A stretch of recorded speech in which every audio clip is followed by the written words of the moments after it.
All right, we're going to begin the Housing and Community Development Committee September 16th meeting. We'll do a roll call just to get attendance for the record. But I do believe we have a quorum. Chair Burns. I'm here. Councilmember Isle. Here. Councilmember Harris. Councilmember Rogers. Here. Trina Montgomery. Here. Fran Sweeney. Joanne Delomi. Here. We have quorum. All right, we have a quorum. And just to check one more time, do we have any members participating remotely? Do you see anybody online? I don't think I did. Nobody? Okay. All right. Next up, we have, it looks like we have public comment next, so we'll go to public comment. So I have a sheet here. I think first one is Brian. Is this Hanson?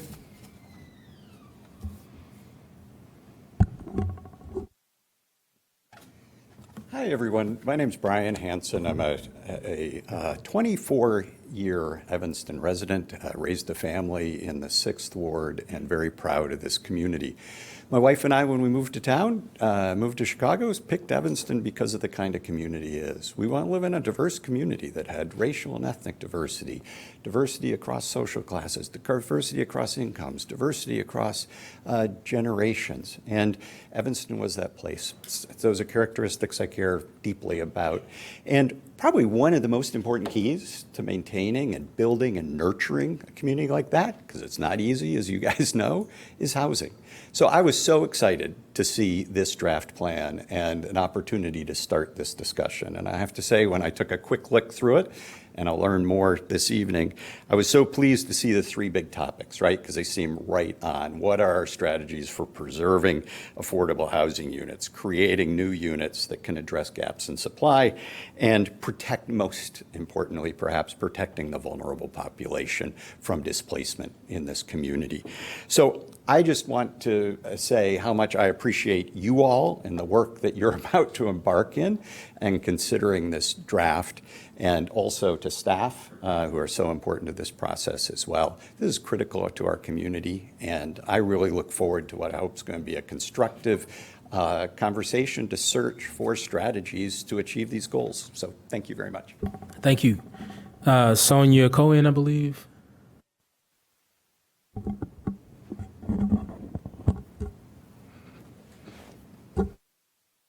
Thank you. I'm Sonia Cohen. I live in the 7th Ward. I looked at the plan. I thought the analysis was really interesting. However, I do have a concern about just cause eviction. One thing, there's no distinction between investment groups that own buildings and small owner-occupied apartment buildings like ours. We downsized from a single family house to a small multi-unit. Wasn't quite a downsize, because we wanted to stay in Evanston. And Evanston, as we all know, can be very expensive, especially the property taxes. So our tenants help us with building maintenance, utilities, and property taxes, not the mortgage whatsoever. And it's allowed us to stay in Evanston, a town we have lived in for over 40 years. A tenant who values quiet enjoyment of living in our apartment benefits from this arrangement. Our past rent increases have been modest. For instance, our tenant upstairs, who's been with us for 4 years, has never experienced a rent increase, even though our costs have gone up. Smaller buildings represent the goals the Housing and Development Committee seems to be seeking: modest rent increases and long-term stability for tenants. However, if just cause eviction stands, it will certainly change the dynamic in our building. We'll need to become defensive, document any infraction in the event we find a tenant too problematic to live with. And I'll just give you an example. We had a downstairs tenant who complained about cockroaches. Never had that before. My husband had been in her apartment recently, noticed dirty dishes, a lot of dust, and a lot of piles of clutter. So I gave her a guide to getting rid of cockroaches, which is, and we bought some stuff for her as well. What basically it's clean your apartment, But I also had a discussion with her. I said, look, you might want to consider moving to a place more compatible to your lifestyle if this doesn't work out for you. Well, that conversation worked. She stayed for 2 more years, and we never had another cockroach problem. She heard us. But my point is, if we have just cause eviction, she wouldn't need to listen to us. And documenting her mess might be hard, as we'd need permission to enter her apartment. So, and another thing, and I am basing this off what I understand just cause evictions were for the RLTO, which did not make it into that document last year. If we had decided to terminate her lease because of a bug infestation, her recourse is the courts. It's a he said, she said situation, with lawyers in the wings willing to represent a tenant if there's money to be made. I have a neighbor who gave a deposit, actually was manipulated in giving a security deposit back late, and a week later there was a lawyer at his door with whatever you get to say, you're in violation, come to court. So that can be very problematic. And you have a minute left. I just don't want it to Okay, and I'm almost sidetrack done. you too bad, but about a minute So left. anyways, we can't absorb additional costs that may be imposed by just cause evictions. I guess we could raise rents more aggressively or sell out to someone who will definitely raise rents.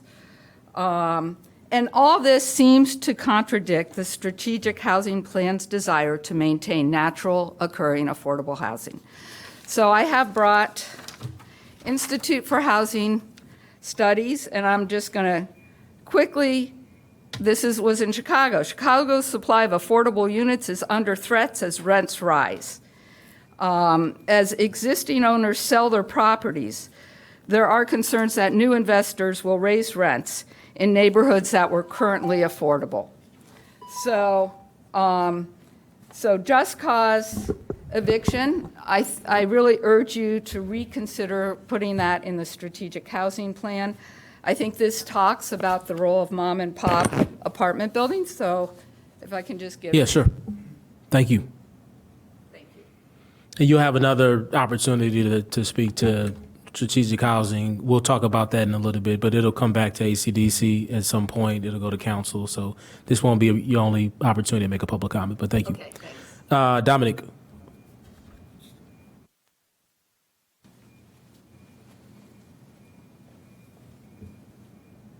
you like me to take that, email it out to the committee? Oh, yeah. Perfect. Thank you. No problem. Hey, committee members, council members. I just saw some of you last night, and this is, deeply connected to things we were discussing regarding Envision Evanston. I think, a lot of us are still kind of digesting the document. I haven't read it word for word. I think there's a lot of really good stuff in there. I should say I'm here representing Open Communities, a fair housing organization, been here over 50 years in the North Shore area. We'd love to partner on things like fair housing enforcement. I mean, we are the fair housing enforcement agency for the northern suburbs. So really excited to hear that that's something that's been identified as a need. I think that the gap analysis, on first glance looks really important just in terms of capturing some of the really important kind of pillars of rent burden, how much missing middle are we missing, things like that. So I think just encourage folks to continue in this direction. I think regarding displacement, I think, we have some of our own kind of opinions that I think align a lot with the council and staff around what's been shown in an evidence-based way to prevent and mitigate displacement. I do think just cause is one of those policies. I've spoken with Sonia before. I think she makes some good points around areas that we could work with, alleviating some of that burden for small landlords. It's sort of a different beast when you're, you have a few units that you're managing. Maybe you share walls with folks and so forth. So I do just want to say that I think that putting that, and I sent some of this comment to staff and some of the council members, that putting that at a 6-year timeline, if this is something that we're actually, if there's, we actually think this is a policy that could have a legitimate impact on displacement in a positive direction, then 6-year timeline is a little bit far afield for me. I think considering something like that in the 1 to 2 year range would be much more appropriate. So I'll kind of just direct folks to those comments that I sent. I'm happy to send them to all committee members. Yeah, I mean, Open Communities is here as a resource. We hear from the community a lot around housing concerns, even though we're directly dealing with fair housing and issues around discrimination. We hear a lot of landlord-tenant concerns. We work closely with legal aid partners, MTO, others. So we just hope to be involved in the process, and I'm glad to see all this good information. So thank you. Thank you. Linda Domashek.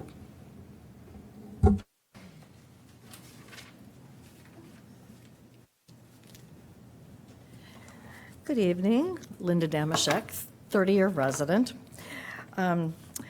This evening, I'm sorry, before you begin, if we can, process and sorry, before you methodology. begin, I'll restart your time. If we can add Councilmember Hedicottis to the roll, thank you. All right, Pardon please me? continue. No, that was just a procedural thing I needed to do. But go ahead, you're good. I'm starting your time now. I just wanted to add him to the roll, Councilmember Hedicottis. All right, I'm starting your time now. Thank you. Okay. All right, so, members of this committee, you should be aware that the public notification of the strategic housing plan to the general public was sent at 2 p.m. today. Other people might have had earlier access to it, I don't know, but obviously, there's not enough time for me to be able to respond to the detailed documentation, hundreds of pages, at the meeting tonight, only 5 hours later. So, in regards to that, I would like to request procedurally that this committee has a meeting in 2 weeks. So I read the information that, you've got a meeting on October 21st.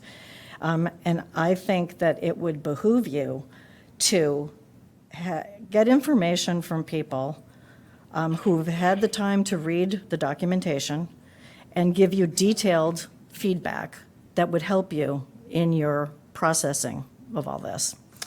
And my experience with public feedback forums in general here to date is that they have been very controlled input, and I feel that public comment is a much better form for you to get some detailed, helpful information. So I'd like to request that you schedule a meeting of this committee in 2 weeks. And then my other request is for this evening. For the consultant, I had a chance to just briefly look at the housing gap analysis, and I'm very interested. Looks like a lot of good information in there. But I think that I would like to have it be explained by the consultant how they came up with the number of 5,000 units to save or construct, and just to explain a little bit more detail about the methodology. That would be helpful to understand that particular piece of documentation. So, thank you for seriously considering my suggestions. Thank you. Thank you. Would anybody else like to make a public comment that didn't have an opportunity to sign up? Anybody in person or online? Going once, going twice. All right.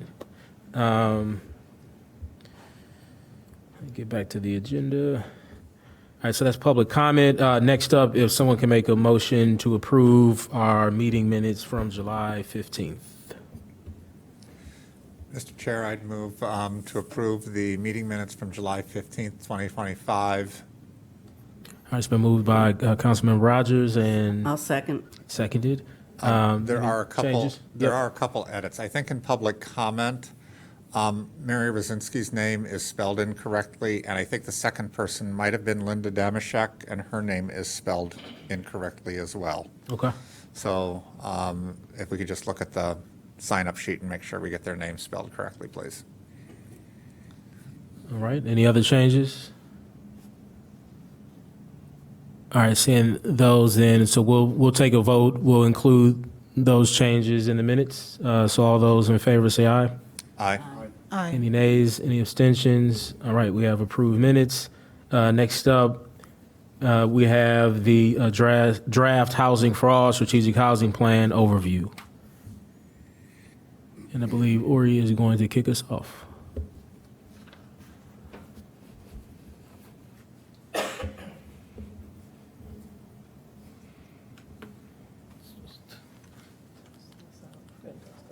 Okay. Good evening, Chair Burns, council members, committee members. I'm excited to kick off the next phase of Housing for All, the strategic housing plan that has been in front of this committee since the middle of last year, and excited to kick off a number of meetings where we'll be collecting lots of public feedback in a variety of ways in the meetings and outside of meetings, and focus and prioritize and refine the plan so that we can have an actionable, bold strategy to address our housing challenges moving forward. So the sort of four pieces. And Ori, would you mind introducing yourself for the? I apologize. No worries. Yes, Yeah. Uri Pachter, Senior Housing Planner. Thank you. I'm so excited I forgot to introduce myself. No, all good.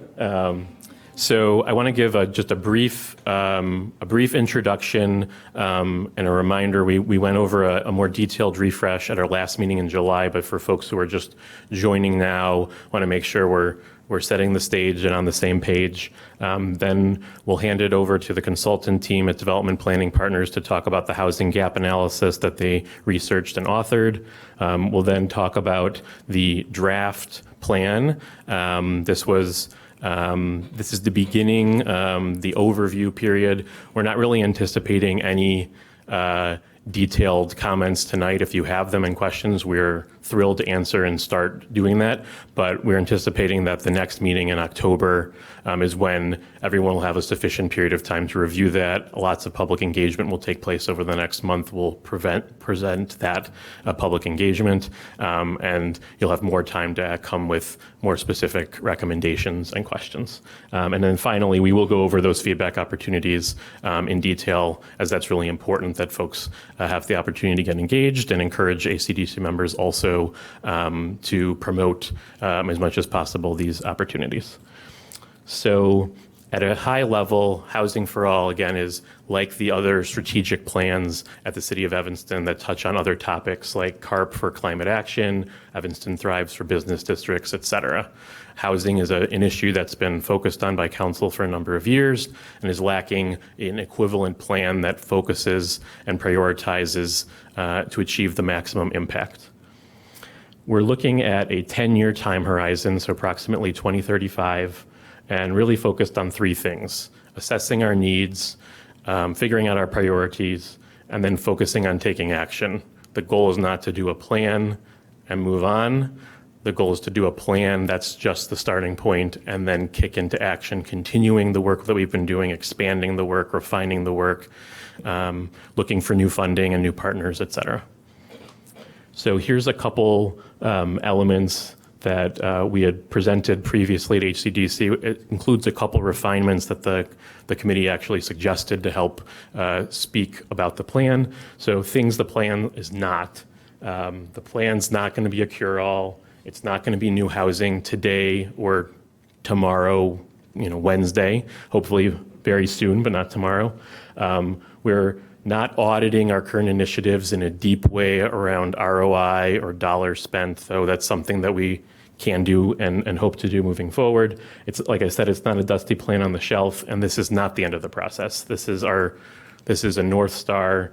It's new housing in the future. We're cataloging our current initiatives. We're embedding this work in city decision-making, and again, it's an important first step. In terms of process, looking back almost 2 years, this plan was established as a city council goal. We started working at it a little over a year ago. It was paused for a period of time. We relaunched it. We've been working on the draft and the a refinement and the exciting part of getting into the details and improving the draft plan that we have before you today is where we're at. We're looking for council to take action by the end of this year so the city and our partners can immediately take action on these strategies. I think I mentioned this previously, so we don't have to rehash it, but there were some community engagement and public feedback opportunities last summer. Over 100 people participated in a variety of fashions to help us start the planning process.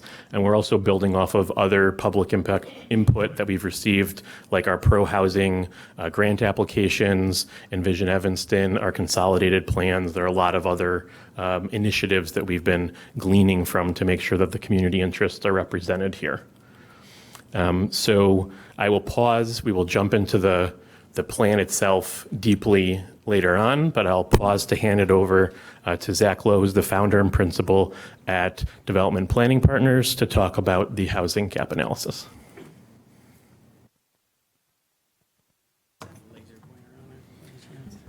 And if committee members could, if you have any questions, if you can make note of that, we'll go through the whole presentation first, and then we'll take questions in the end. Thank you. Okay, that's fine.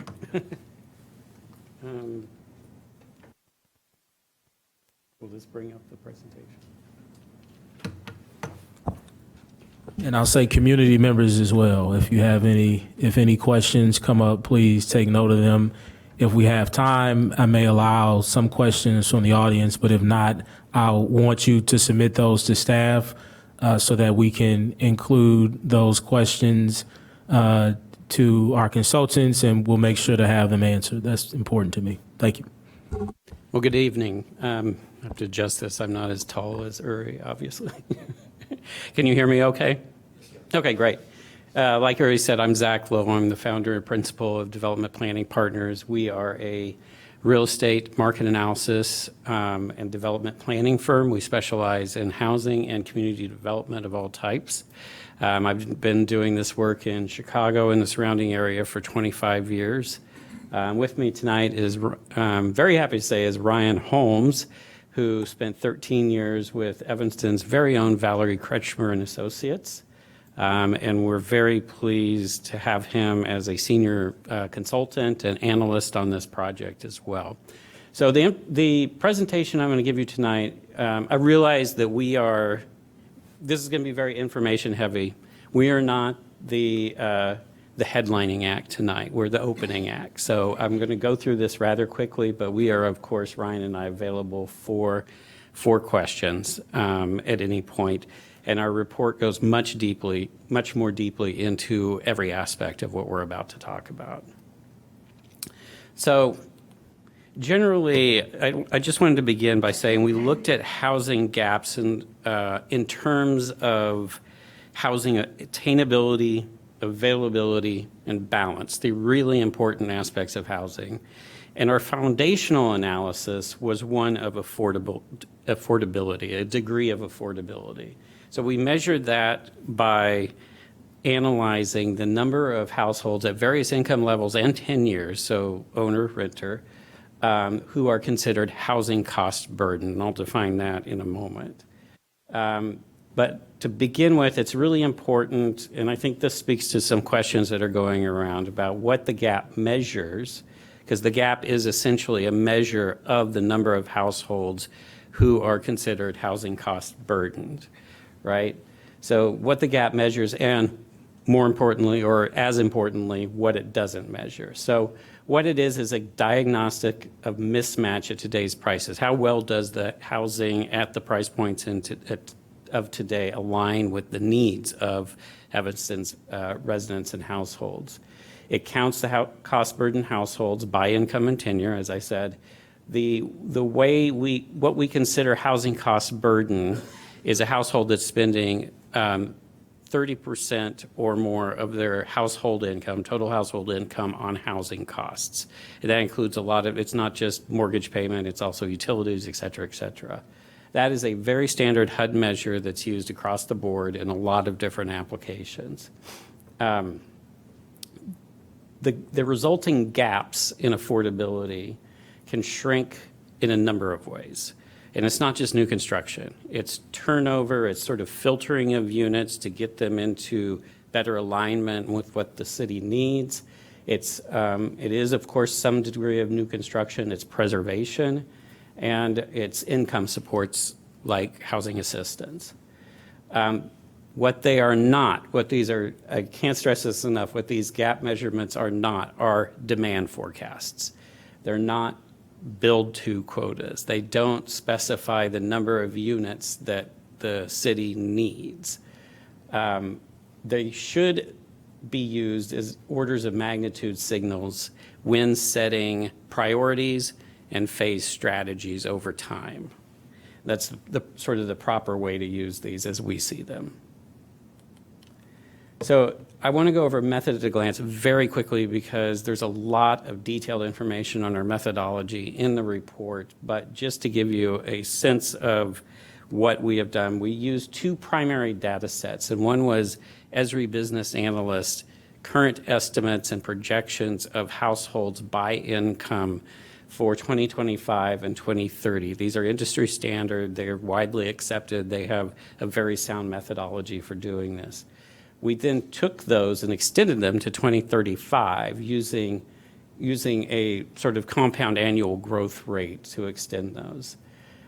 We also used HUD's comprehensive housing affordability strategy, the CHAZ data set, which is basically a cross-tabulation of Census American Community Survey data that identifies the number of households who are cost burdened by income level, and that's as a percentage of what they call median family income. So we then took we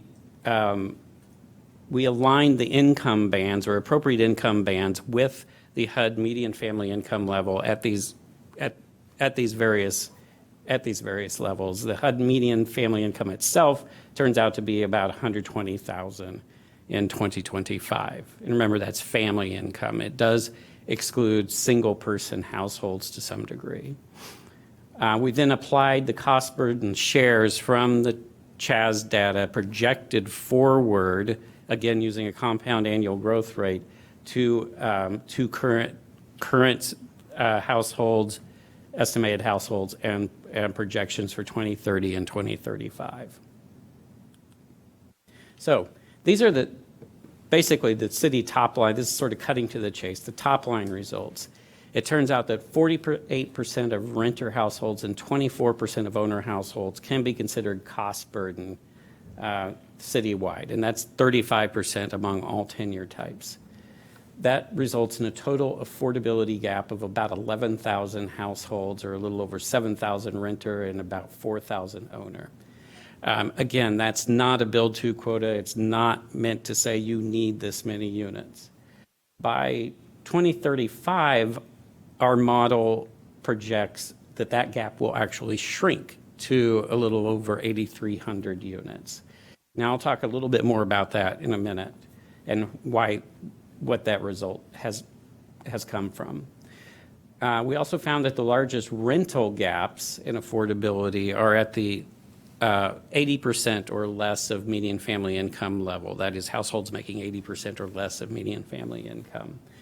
Ownership gaps, on the other hand, are at the lower income levels. So this is a little bit numbers heavy, but this is why I wanted that laser pointer. But I wanted to point out just a couple of things about this slide to your attention. And they're really in the percent cost burden renters and owners categories. As you could see, at lower income levels, the majority of households in Evanston can be considered housing cost burden, right? That tends to fall as incomes rise, and that's not a big surprise. There is this big jump from 59% for the lowest income renters to 85% for 30 to 50% of median family income renters. That is a result of the city's stock of designated affordable housing, which serves in large part some of the lowest income households. So from there, things, that the levels start to fall. However, at even 80 to 100% of median family income, about a quarter of renter households and almost a third of owner households can be considered housing cost burden. And that, to me, is a signal that there could be a significant need for moderate income and or workforce housing in the city. Conversely, at 100% or more of median family income, very few households are cost burden. Now, unfortunately, the data only go up to 100% of median family income. And as we know, there are households in Evanston who make considerably more than that, right? But levels this low could indicate some mismatches in the market, that essentially could be a significant number of households who are paying well below their means. They're occupying housing, in other words, that could be occupied by households of lower income who could find them affordable. And this is not to say that anyone should pay more than they are comfortable paying on housing. Not saying that at all. But what this does do, and it's to be expected to a certain extent, but what it does do is it introduces what we call market friction into the market. It means that there is inefficiency in the market. Units aren't filtering down like they should to lower income levels. And it, like I said, creates this inefficiency that can be detrimental to the housing ecosystem overall. So I wanted to say a little bit more about the gap overall and our projections for the reduction in the gap between now and 2035. So the reduction in the model emerges from the trends that we have observed from past data sets that we have looked at. So that's projected forward based on things that are already happening in the model. It's not saying, oh yeah, we just think it's going to fall going forward. And it could be the result of several different things, one of which is that real incomes could be rising, and likely are to some degree. Also, new construction of housing of all types can play a significant role in this reduction. But also, something that we should keep in mind is that displacement can be a factor here. And it can result in this sort of lowering of the affordability gap because people who can't afford housing here just aren't here anymore. And that can hold true particularly here for both lower income households and middle income senior households who are looking for opportunities to downsize into housing that's more appropriate for their life stage. We also looked, and I'm not going to go into this too much detail, we looked extensively at affordability gaps on a very local basis. This are maps of census tracts throughout the city. And you can see, if you look at the tract of renter cost burden, the darker colors are the more concentrated rent burden on the left side, that they are concentrated essentially around the downtown area and the areas adjacent to that. Now, that's a lot to do with recent higher-end development of rental housing in the downtown area. There's also baked into that is a sort of student effect, if you will, around Northwestern particularly, that there are students who have low incomes but are supported by other financial means. And so they register within the census data as being very housing cost burden. So that's something we just need to be aware of in the model. Conversely, when we move over to the owner side, you'll see that some of those same areas that had very high renter burden loads and of like 60% of households or more have the lightest concentrations of owner burden. And some of those are the core downtown area. And as you can see by the lighter colors there.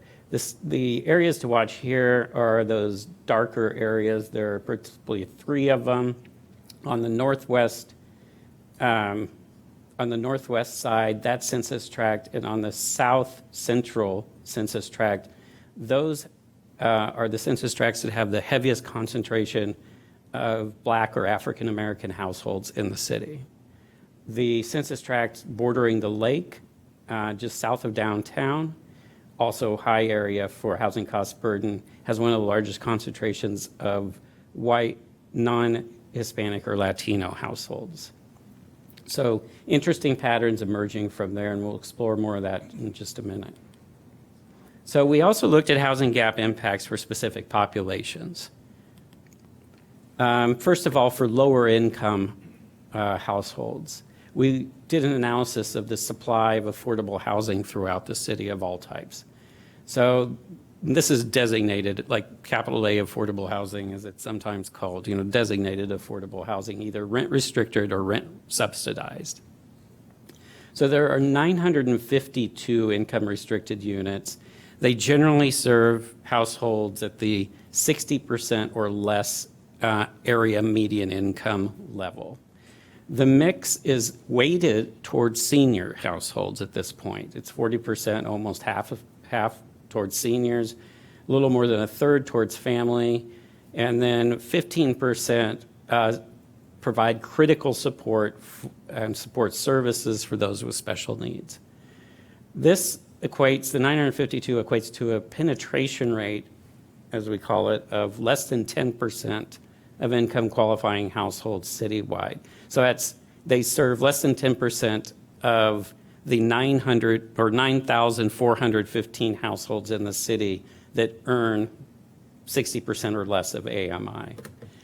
IDA has a standard that says a 25% penetration rate is acceptable. And we read that to mean that it suggests that there is some level of support for new affordable housing units in the city. It could be significant. Our analysis pointed to some specific affordable housing challenges in the city. First, foremost, addressing the family-targeted affordable rental gap. It's significant. You saw that there are only 39% of those units are family-targeted, yet there's a significant population of qualifying households for family-targeted units. Another is preserving naturally occurring affordable housing. We have a little bit more about that later, called NOAA. Ensuring the continuity of supportive housing at only 144 units in total across all supportive and developments. There is a significant potential for supply disruption that could be really devastating to that population. And then preparing for a large increase in lower income senior households, and we have something about senior households specifically in a moment. We looked at race and ethnicity impacts in terms of affordable housing. We found that when we sort of went down and looked at median household income and paired that with a median affordable housing cost per month based on that HUD 30% of income standard, white, non-Hispanic, or Latino households have a median household income of about $119,000. That equates to a median affordable housing cost per month of about $3,000. That means that they can afford housing that is 25% more expensive than the median for the city as a whole. All other racial and ethnic group, it has affordability levels that are lower than the city median. And they're particularly impacted, as you could see, are Black and African American households with a median family or median household income, of $56,000, equating to a $1,400 affordable housing cost, which means at that median level, not to say all Black or African American households, but at that median level, they can afford housing that's 42% less expensive than the median for the city. So, further exploring these impacts, significant income disparity, as we saw in the last slide, results in housing affordability stress for many groups across the city. Black or African American households are particularly impacted, and we looked at housing inventory and recent housing data at current prices, both in the rental sector and the for sale sector, and found that at median income for households or Black or African American households, only about 25% of one-bedroom rental units, 15% of two-bedroom rental units, and less than 10% of two-bedroom for sale homes could be considered affordable to that group. By contrast, more than 75% of one-bedroom rentals, 70% of two-bedroom rentals, and a large share of for sale homes are affordable to white, non-Hispanic, or Latino households. We looked at missing middle housing. Missing middle is important to a lot of different groups. In total, or by definition, our definition here is that missing middle housing is attached sort of single address housing, that is townhomes, side-by-side duplexes, and other forms that are single address like that, or multifamily units in buildings of less than 5 units. These play a really important role in a lot of sort of more dense urban settings like Evanston. The proportion of overall housing in Evanston is about 19% versus Cook County, which is 25%. Chicago itself is 32%. That's a little bit different beast than we think Evanston and, by extension, Cook County as a whole is. Equates to an approximately 2,000 unit addition to match the county share. Again, that is not a demand number. It's not a build to target. It's just a number for comparative analysis. Missing middle is important because it can be a backbone for younger families, workforce families, and downsizing single or seniors among other groups. It also has important planning and land use applications. It adds gentle density into neighborhoods that can be aligned with community character while adding vibrancy to neighborhoods, supporting local businesses, and getting sort of eyes on the street. So finally, we looked at senior housing. Like many areas, many markets, Evanston is poised to experience a large growth in senior households. It equates to 700 additional senior households expected by 2030, when they'll make up about 30% of all households in Evanston. Many of these households, about a third, will earn less than $50,000 a year and need affordable housing options. However, the inventory of age-restricted housing that's appropriate for seniors is very limited. It's sort of bifurcated. You have affordable senior housing on one side, and then you have very high-end independent living, very amenitized developments, typically newer, on the other side. While senior housing is needed, age-restricted housing is needed at every income level, it's particularly concentrated in that middle income level for seniors. So, as shown here, about $1,500 to $2,500 a month to serve that particular income level of seniors. Likewise, there is a need for higher income senior housing because the supply is limited. Yes, seniors can absolutely live in some of the mid and high-rise elevator-served buildings around here that provide a lot of amenities. However, please keep in mind that there are very few units in those buildings that offer the types of design and features that may be needed by seniors, like universal design, open doorways, et cetera, et cetera. So moving forward, and we're really wrapping up here, why gaps persist. We did an analysis of current market conditions in both the rental and the for sale sectors. Tightness in both sectors, very little supply on the market. We saw rising prices in both the detached for sale and attached sectors. Really tightness in the entry level segment of those sectors. There's just not a lot available for people who may want to establish a foothold or move from rental to for sale. In the rental sector, it's balanced to tight vacancy, but really tightest in older Class C buildings, which are a significant, if not the majority, of the naturally occurring affordable housing stock in Evanston. So with that, we get the erosion of NOAA housing with that rent growth, and that creates an urgency for preservation. Finally, interpreting and using these numbers. Again, cautionary note, we view these as orders of magnitude signals, not one-for-one build quotas. I can't stress that enough.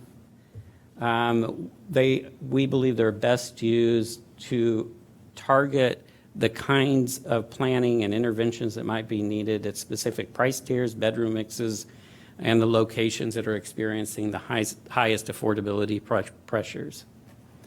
And in doing that, combining various methods of sort of creating more balance in the market, and that could be new construction, it could be preservation, it could be other friction reducing measures like price alignments and things like that. And then, of course, with any sort of living tool, it's important to re-estimate periodically to make sure that the data is up to date and that it continues to reflect market conditions. So that is the very brief tour I have of our work. Encourage you to, if you hadn't gotten a chance, read the full report, and we're available for questions. I don't know if now or later is most appropriate. Okay. Yeah, let's open it up. You want to start, kick us off? Yes. Sure. Thank you so much. I have a few questions, so I'll ask them, and then I can repeat them one at a time, just in case your answer covers like multiple questions. So the first question is around, you mentioned market friction, and how affordable housing units may not filter down to the households and the families and individuals who might need them. And I know individuals weren't included in the analysis, but for this discussion, including them. So the question regarding that is, what have been some ways or best practices that you've come across that have successfully addressed that market friction? That's one question. The other question is around the affordability gap. You mentioned a number of different factors that could have lowered it from where it was to the 8,000 and some change. If you had to assign, and you mentioned one of those being displacement, and if you had to assign a factor to that, the impact of that on reducing the affordability gap, what would that look like? What is it? And then my last question is, how do you propose, or how do you reflect within the number of affordable housing units needed, the changes in certain policies? Specifically, for my question, I'm asking at like the federal level, in particular, or as an example, when it comes to cutoff with subsidies that are being talked about, a 2-year cutoff, for instance, for those families and households that need it. So those are my questions. I can go back one by one, but just in case your response like covers multiple questions, I just wanted to get it out there. I think I got your questions. And then the first question about, now I'm blanking on it because I didn't start my notes until it was Some of the best practices. best that you have practices. seen. Yeah, I think one of the best practices is the building of missing middle housing and that sort of gentle densification to add in housing that helps realign the housing ecosystem and provides new options that aren't previously there. You can sort of, sometimes when you build the same thing you've been building over and over and over again, it just doesn't do much good. But if you can find ways to introduce high-quality housing at, say, lower price points, or housing that better serves the needs of residents of some group, say seniors, you can free up some of the housing that may then filter down to others who need it. You know, there's likely, and we couldn't quantify this, but likely a significant number of homes in Evanston that are sort of under-occupied by senior households who don't need or particularly want a large home anymore, but there aren't many options for downsizing. So that can add to displacement. But if they could find a place to go, those units then would be opened up to others. And housing ecosystem is all interconnected, and when one part doesn't work, it tends to impact the entire system. So in terms of displacement's impact in reducing the gap, I would make that a put to Ryan. Sorry. So I handled most of those numbers. I'm Ryan Holmes. I worked with Zach. I'm sorry. Hi, I'm Ryan Holmes. I handled some of those numbers with Zach. So I wish I could tell you that I knew that. The strict answer is I don't really know what priority or how much of that I would assign to displacement specifically.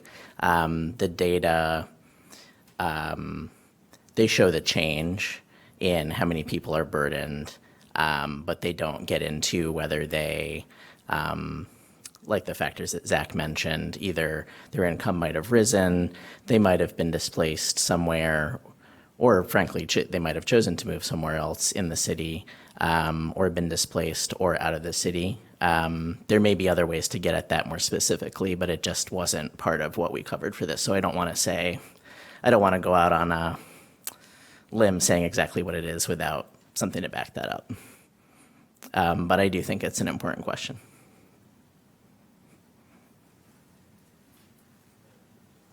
And then to your last question, there's a lot of uncertainty right now. And it's, in a lot of ways, we don't know what the changes in policy are going to bring. It's really, and they seem to change from day to day. So it's really hard to make a judgment call on that. I would say generally anything that reduces the ability to build affordable housing is going to cause affordability challenges down the line. It's sort of the best answer I can give you. You raise a good point, the supplier side, but also the demand side.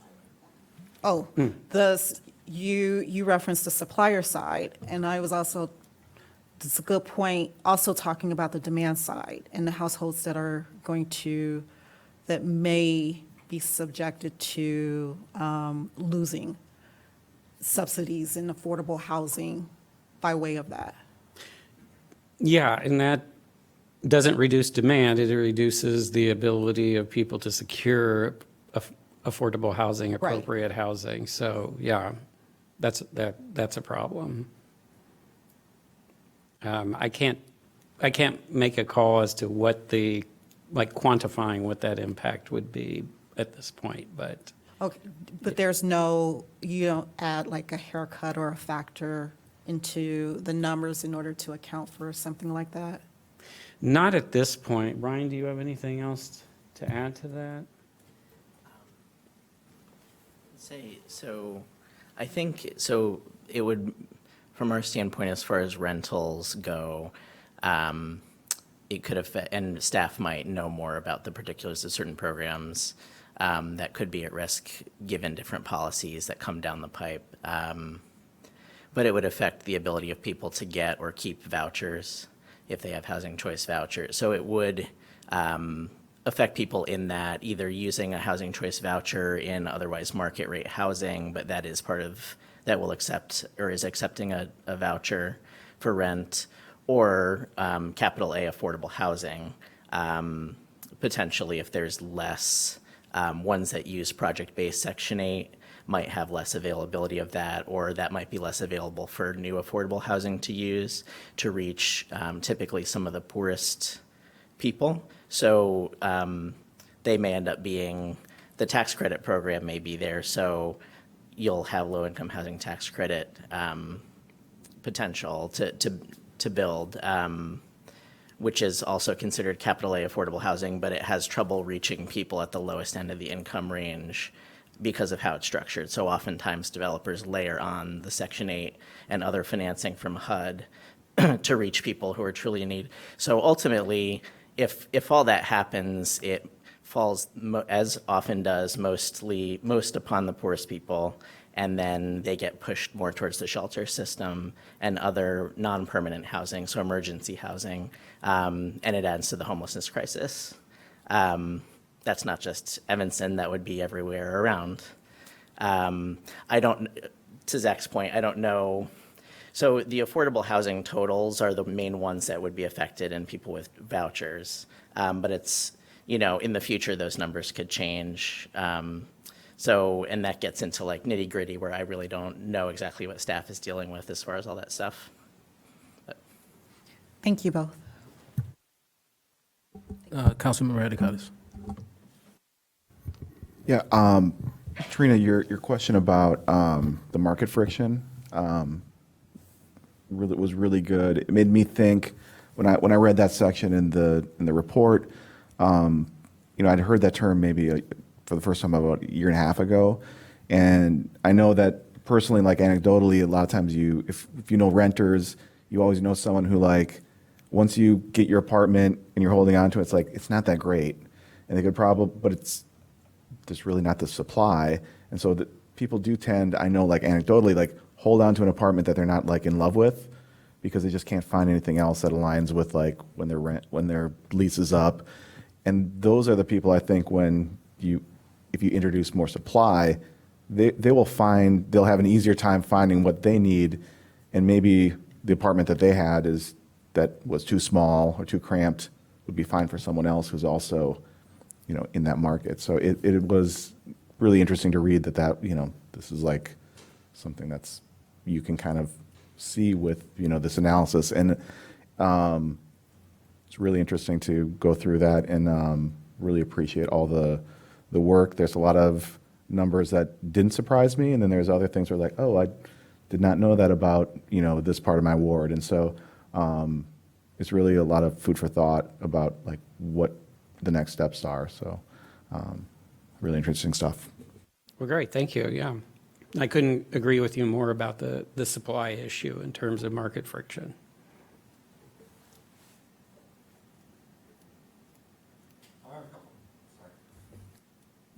I have a couple questions, and these are informational. I'm not making judgments, just throwing that out there.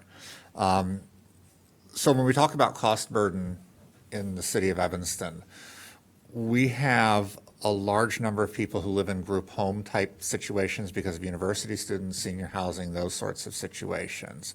How are those incomes calculated to determine cost burdenship, I guess? That's a tricky question, or that's a tricky situation. Right. I'll be very honest with you.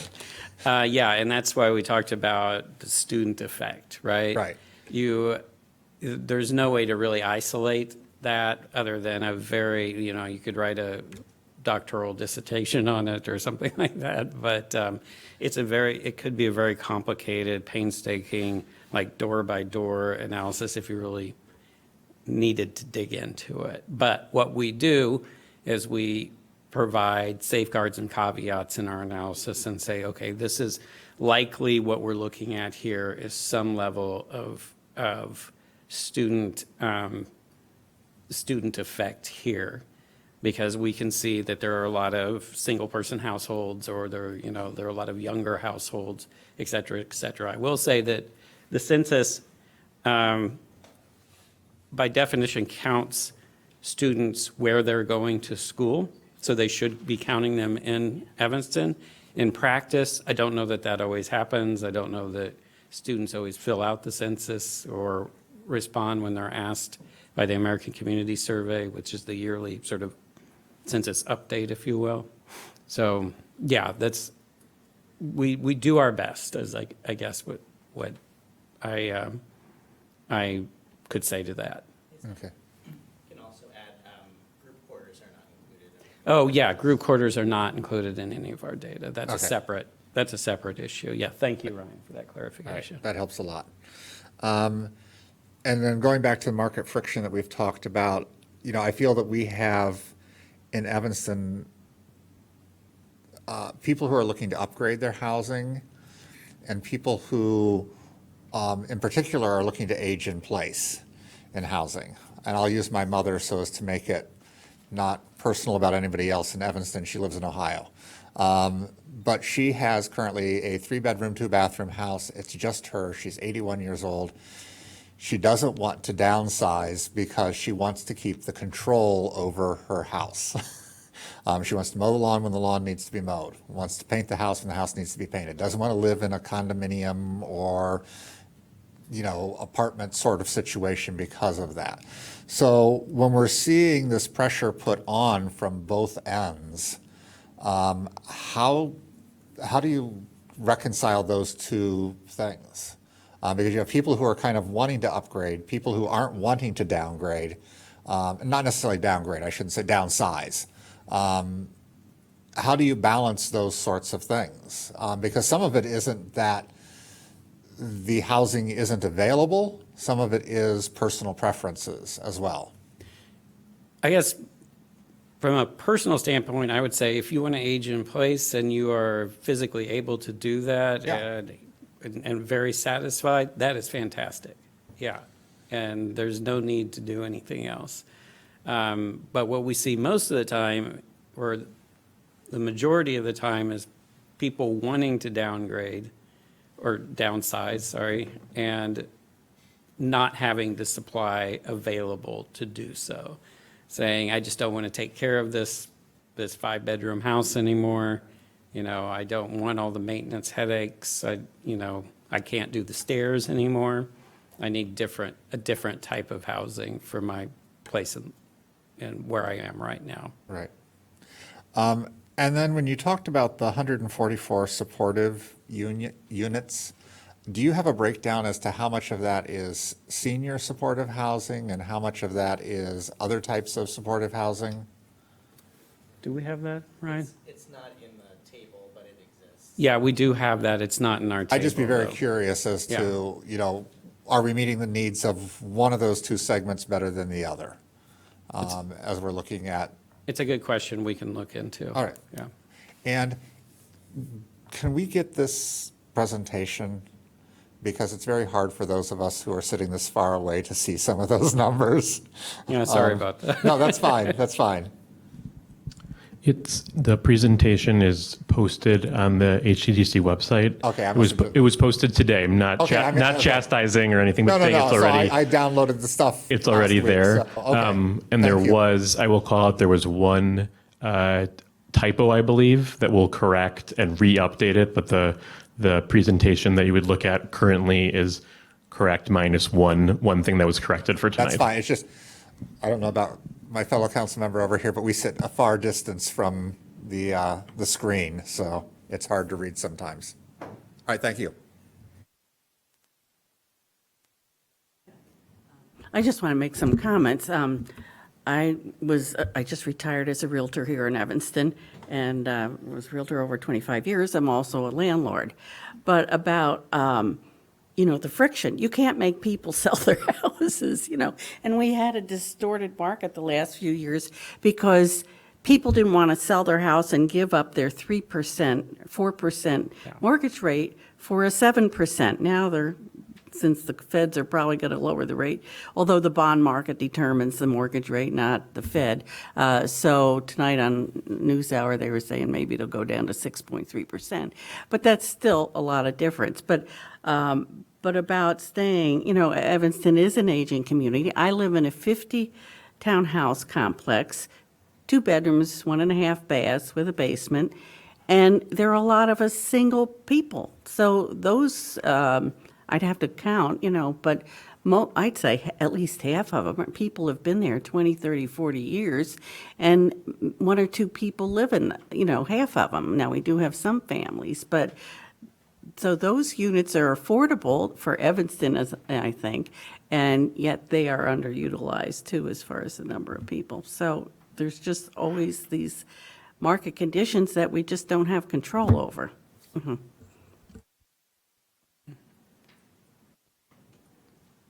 Who am I missing? Is this your? Did you have another question? Do you have any questions? Anybody else? Councilmember Anacondas. Oh, yeah. Here you go. Oh, I was just going to make another, just chime in from what Joanne said. I think there is, Evanston's really great, and people who live here want to stay. And I think when we had our joint 3rd, 8th, and 9th Ward Envision meeting, when we had, tables with, discussion about what people wanted to see, I heard a lot of people saying, we'd like to age in place, and we just don't have options. And so I think,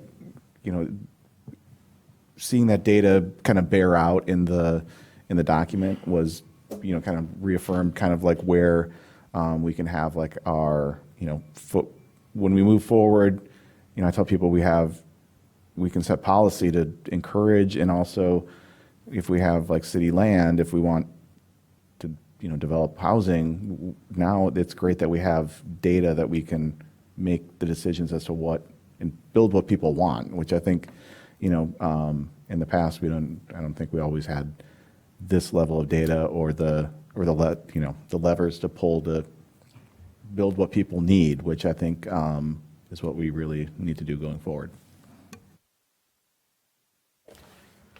All right, any other questions? I just had a few on my, go ahead. I just have one. No, I know please. you'd like to go last. I just have one. Kind of building off what Councilmember Harakari said there. What is, in your opinion, as someone who does this, what is the role of government versus free market in these sorts of things? Oh, boy. That's quite a question. Because when we're talking about the city having control of properties and being able to build what we want is different sometimes than building what people want as well, and what the market will bear. So without going into a whole policy statement on that necessarily, how do we walk that line between those two things? I mean, it's probably a pretty obvious answer, I guess, but policy and planning based on market realities for one, and public engagement and input on the other, I think is what I would say is sort of the umbrella over that, or the primary way to get to that. Okay. All right, I'm trying to queue up my last question. There we are. Okay.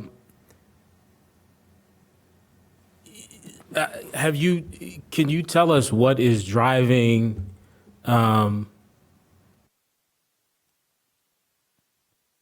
the cost of housing rising? Like what's behind that? And I know it could be various things, but is there any data out there that can tell us what's driving it the most? Is it just people, just more speculation in the market, people seeing opportunity here? If you can charge, if you can build more luxury, more expensive housing, or whatever type of housing, charge more for it, and the market will, support that, you do it, or is there some other factor that's driving it? Well, in new development and new construction, all the costs are rising. I mean, materials and labor and everything else that goes into a new development, land. So that certainly flows through. And what it creates, cost of money is, really high right now, right? Financing capital.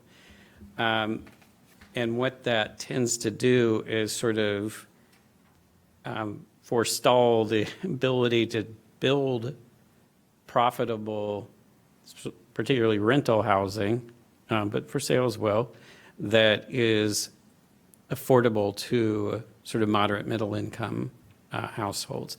So we see the most profit in high-end, luxury style multifamily, or high-end large single family, detached single family as well. So I think that's probably a huge factor in the overall equation. Add to that, supply is limited, and when supply is limited, prices tend to go up. So I think that's also another factor, and one of the reasons, and you mentioned it, that supply is limited, is people have their great 2.5% mortgages, and they don't want to give those up. So until the market sort of unfreezes or thaws a little bit more, I think those are things that we are sort of living with and have to deal with. Yeah, it'd be interesting, and I don't know if we could ever really get down to this, but to know how much like lack of competition is driving it versus new construction costs versus, property taxes and insurance costs rising. I don't know if Good factors. if there's a way to better understand how much each of those is affecting the rising cost of housing in Evanston. Maybe that's something you can think about, and I can talk to staff about that later. But I'm interested to see if there's a way to better understand that. Next question is, do we know how many of the cost burden senior homeowners live alone? Is that something that, I don't necessarily expect you to know it right now, but is that something that we can figure out? We do not have that data now, and I don't believe that we can get cost burden by household size and age, unfortunately. There may be some ways to sort of get at it. And if staff can, you can speak to it now, but if that's something we can follow up on, Yeah, as well. to Zach's point. So in it's a good question. Digging in deeper and cutting the data up further is hard, because it's ultimately some of the data is based on a statistical modeling, not done by us, but some of the household by income estimates, which also come with age attached of the householder, come from Esri, who does mapping software and demographics. And they're like a Nielsen Claritas kind of equivalent. So it's pretty widely accepted. And they have a model that's somewhat proprietary that they use a lot of factors involved. So there's that. And then the rest comes from the census. And the census asks very little these days, and hopefully we'll continue asking it, but asks very little these days on the decennial census. It relies more on the American Community Survey to ask all these detailed questions about householders, and that's just a sample. So the more you try to dig into it, the worse the accuracy is. So there's more margin of error. So if we get in doing this, we get wary about when you really dig into it more, it might say a number, but the number might be 10, but the margin of error could be 5 or 10 in either direction. So that's not really worth that much. But I think what I would say is you could look at it separately. So say we know in this part of the city, this is a cost burden area. also in this part of the city, you have how do the number of seniors living alone compare to other areas, and not try to come to an exact number, but look at them side by side and just use subjective judgment to say, that's good enough for us to say we want to look at this area for this, even if we don't know the exact number. Okay. And that's kind of the spirit in which we did some of this. Okay. Yeah, staff can just make note of that question, and so we can revisit it. And so, the next question is, aging in place, obviously, very important priority. And so my question here is not to kind of understate the importance of it, but from a research standpoint, is there value in helping someone, I guess at any age, but who can't afford a single family home, continue to stay there, by subsidy? When we think about the overall kind of housing ecosystem, like if we're trying to better support and strengthen the overall housing ecosystem, do you see value, just from a research standpoint, in the city subsidizing someone that just can't afford a single family home in particular? So not talking about a renter, but it's if you think about like a typical single family home, maybe 2 or 3 bedrooms, one person living there can't afford it. Again, as we look at trying to better support the housing ecosystem, do you see value in a city subsidizing those residents? I think I would hesitate to forward an opinion on that because there are so many factors involved, like what is the income level, what is the housing like, and what is the area, and what is needed overall. I think that there may be other interventions that are more valuable, such as programs to really drive ADU construction and coach homes and things like that. That may be in the end help to really get to what I think you're trying to get to in terms of the overall strengthening of the ecosystem. And how do you think ADUs help with that, is one example? They can provide, again, the gentle density, the accessory dwelling unit that a senior can live in, a coach home can be part of that, single level, low or no maintenance in terms of grass cutting and snow removal and things like that. There's also another aspect to that like a converted portion of a house, a basement unit or whatever, can help a lower income senior stay in their home because they can provide extra income if they're rented out to someone else. I've thought about that. Would you be concerned about that, though, raising the value of the home, therefore increasing the costs of that single family home because now it has either a converted basement or a coach home? And this is something that was brought up by a community member where he said, there's a lot of people in our community who are like, I couldn't afford the home that I've improved, essentially. Like if I had to buy the same home today at today's value, I wouldn't be able to afford it based on what based on what I make now. The idea being that once you get the home, you make all these improvements to it, thereby increasing the value. And so even though I like the idea in theory of, the coach home, I think it can help someone who has a lower or fixed income increase their income so that they can support themselves and the property. But then it also raises the value of the home, increasing the cost of the house for the next buyer. So I don't know if you agree with that, but that's just a concern that I've been thinking about. No, I think it's a legitimate concern. Yeah. Yeah. And I'm saying all this just to say this is complicated stuff. That's really what I'm trying to get at. It is not simple, but I appreciate that. Okay, next question. I think 2 more. What addition of, based on Evanston's housing gaps, which type of new market rate housing units would have the greatest downstream effect in freeing up other units across the market that are most needed? Which type of new market rate units? Yeah, because one thing I hope this helps us with as a city is like understanding how to prioritize limited dollars or limited dollars, but in this sense, actually, is like trying to understand what new development, new market rate development we should try to encourage in some way.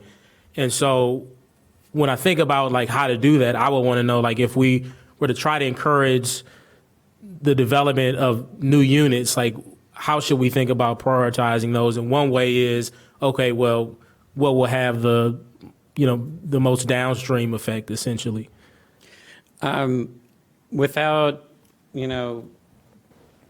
forming sort of a rigorous theoretical framework around this, I would say that that it seems like from what we looked at in our analysis that the housing for middle, moderate income workforce would have a significant impact. And, you are veering into sort of affordable territory in some respects on that, but not necessarily. So, What would you think about, if you think about like a senior who can afford where they are, but they may want to downsize? Do you feel like we have in the data your report may speak to this already, but do you feel like they have enough? Are there enough downsizing opportunities for someone like that in the community? the data suggests that there are not. Okay. Yeah. And so that could be an important, when we think about new market rate development, if we create more of those units, then we may see more single family homes become available, for example. Correct. Okay, because those are the type of things I'm trying to understand. If you can make a note of that, that's something else I want to kind of dig into more. All right, I probably could ask a bunch more questions, but I'll leave it there. Yes, Member Zalomi. So a few years ago, I know there were some nonprofits talking about developing house sharing. Do you see that happening to any extent? Where a senior could rent out a room to somebody younger who would help, with things around the house as well as some income. Yeah, I've read a lot about this recently because it's been a sort of growing topic of interest in a lot of different venues. I haven't seen a lot of it personally, and it's not really entered the data yet in any way that I know that can be sort of looked at analytically, particularly for like an area that the size of Evanston.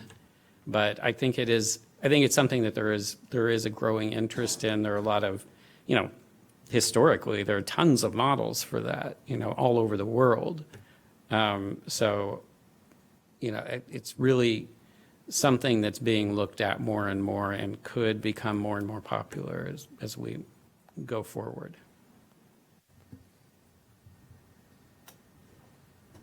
Councilmember Hedegaardis. Sure. Thank you.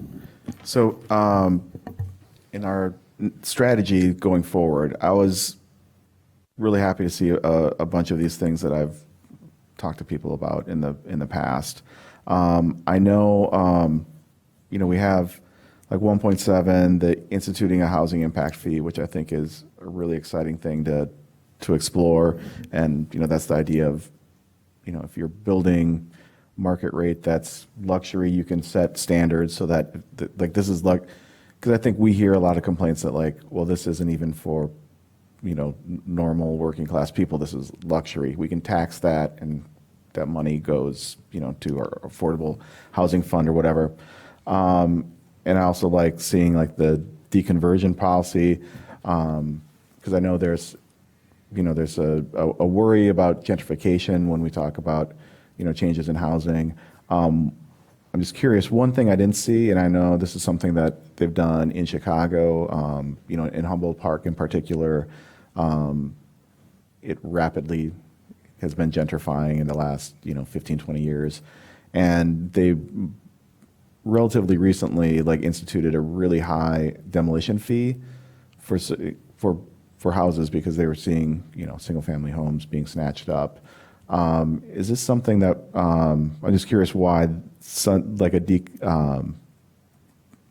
why something like that was not considered, or is that something we should maybe be looking at? Like, I don't know, thoughts? Yuri, I think, yeah. I'm going to save the second portion for you. Is it something that should be considered? Because that's unrelated to the plan itself. And then we can speak to the plan immediately afterwards, yeah.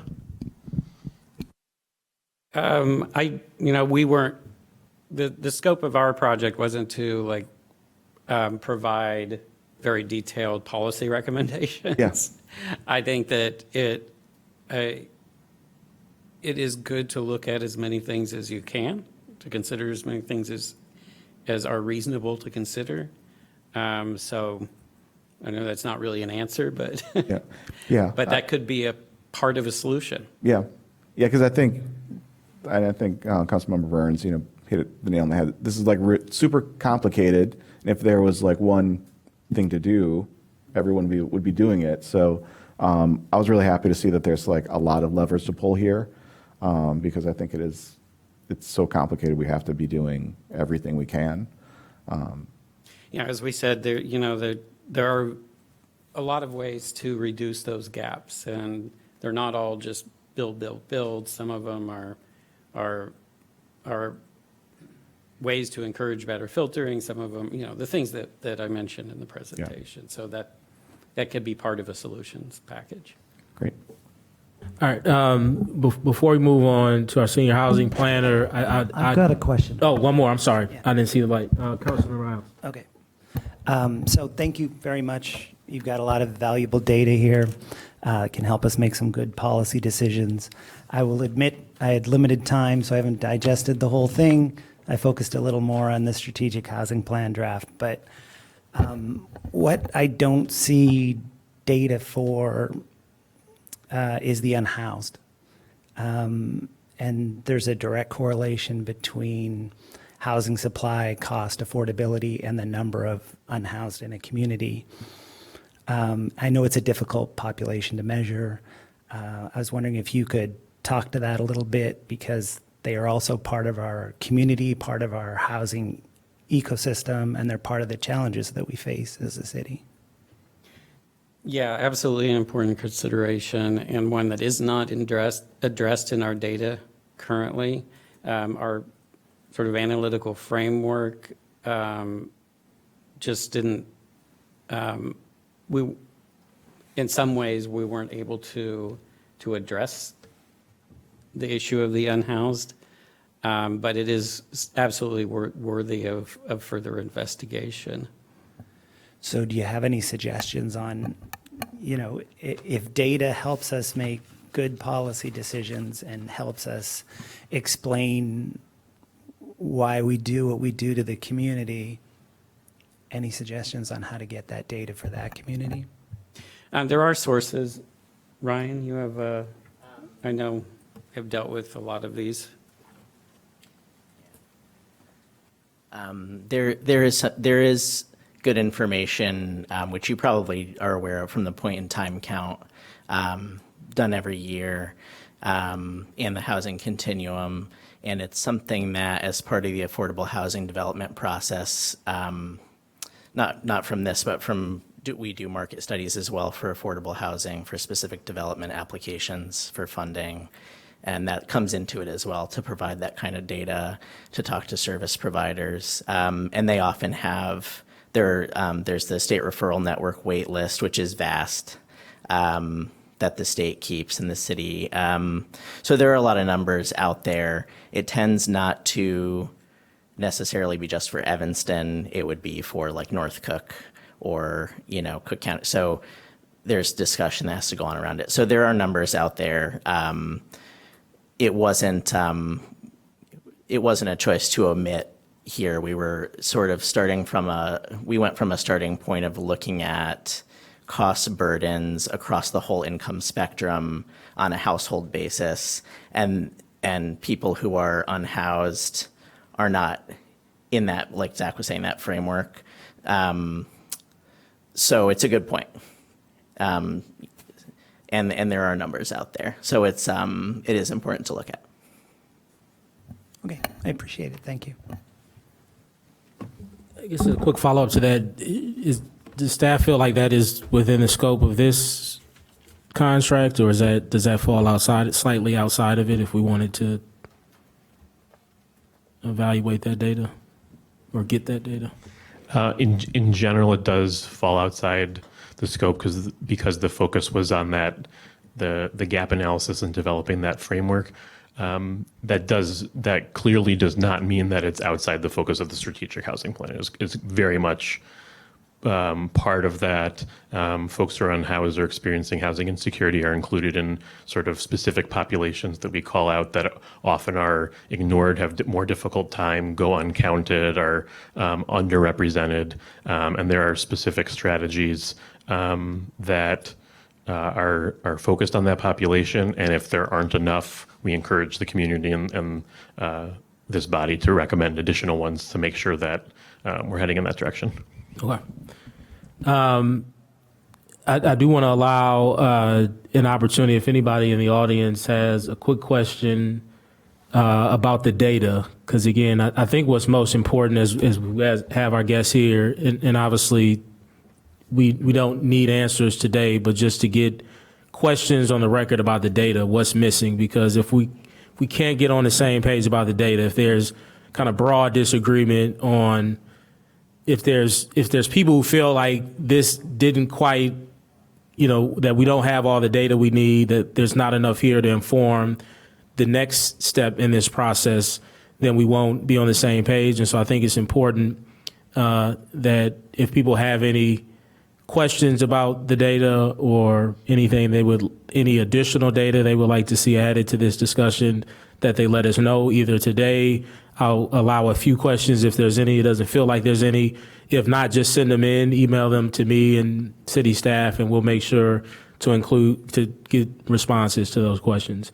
Thank you for being with us today, and we appreciate you. Thank you. Now, Uri, I think you're going to lead us into the strategic housing fraud plan.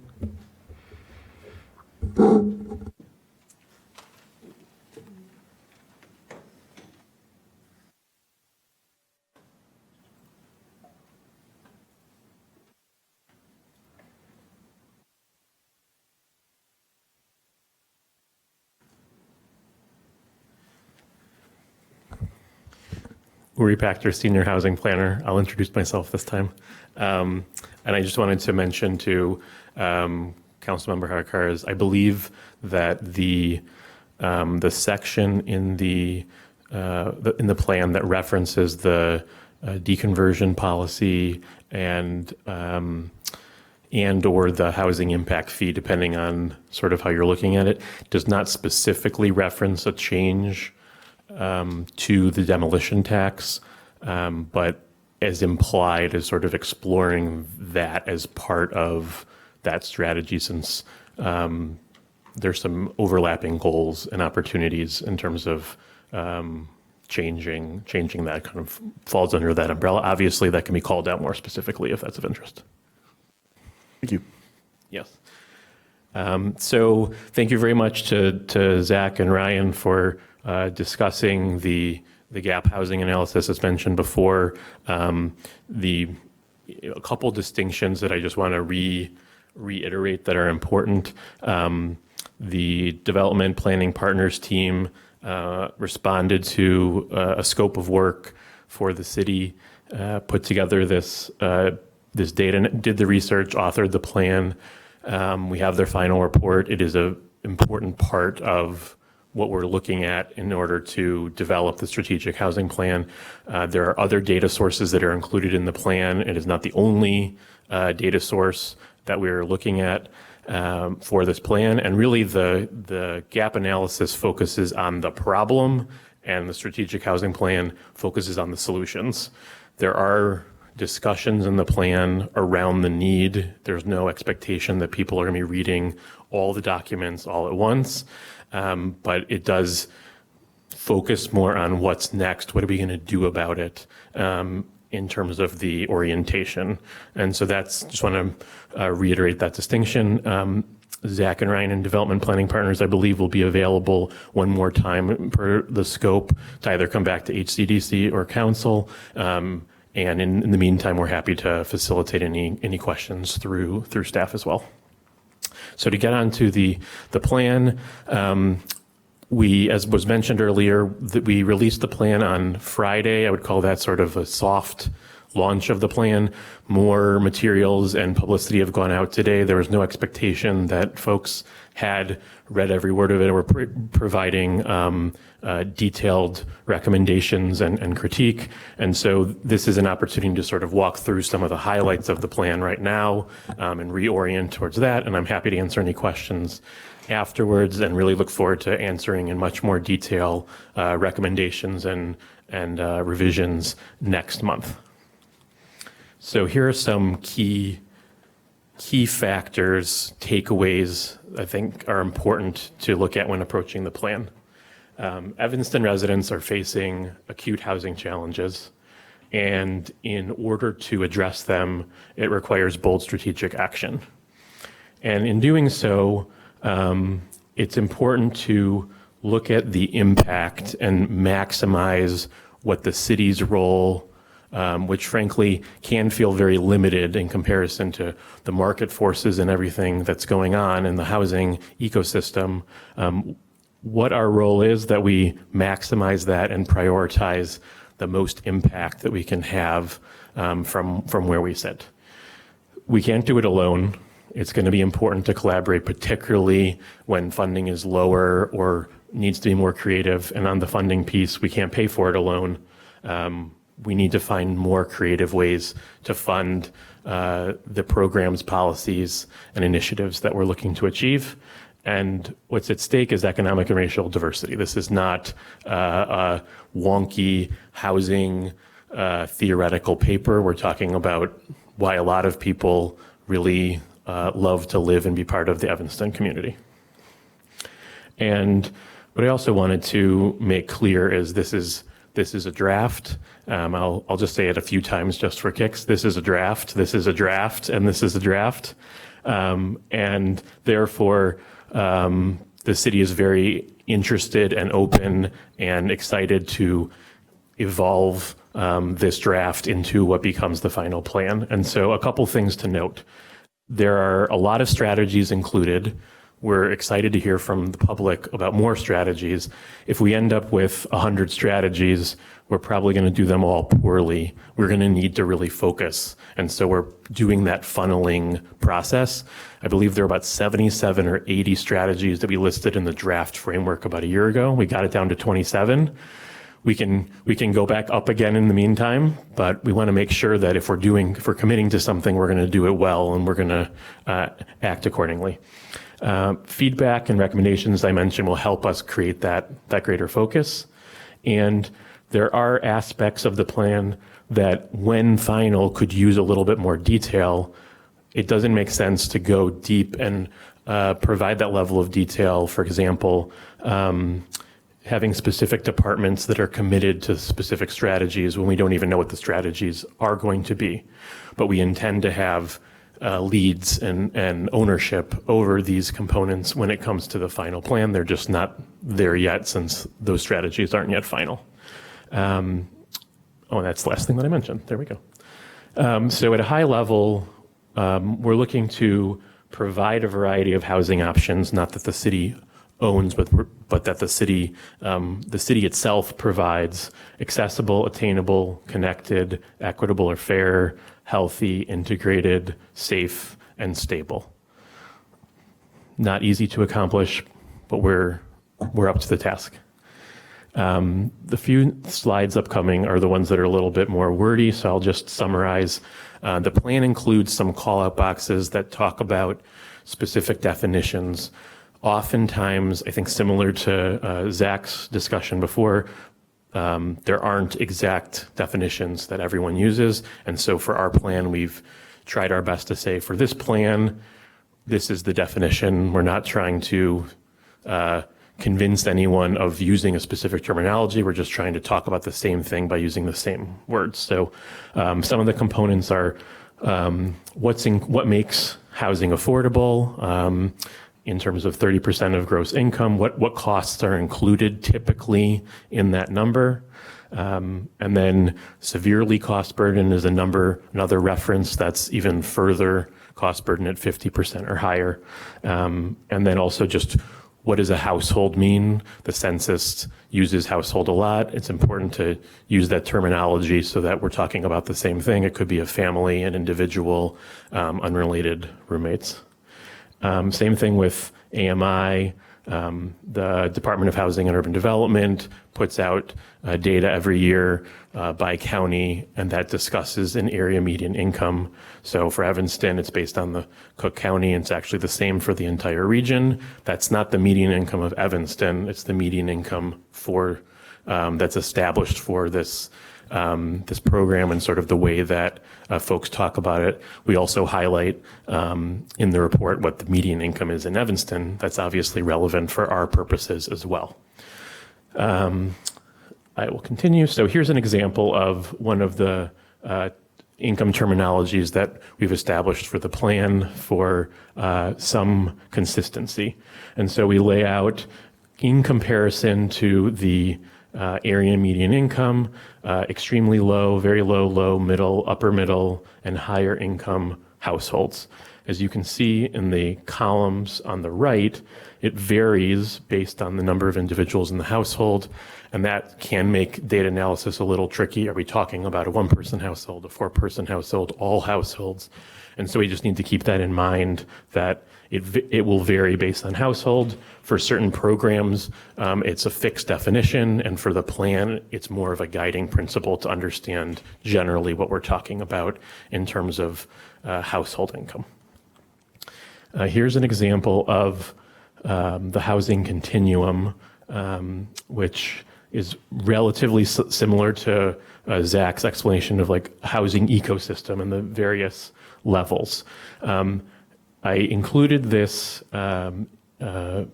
chart, which is also directly from the plan, as an example, just because it's easier to talk about and to view on screen.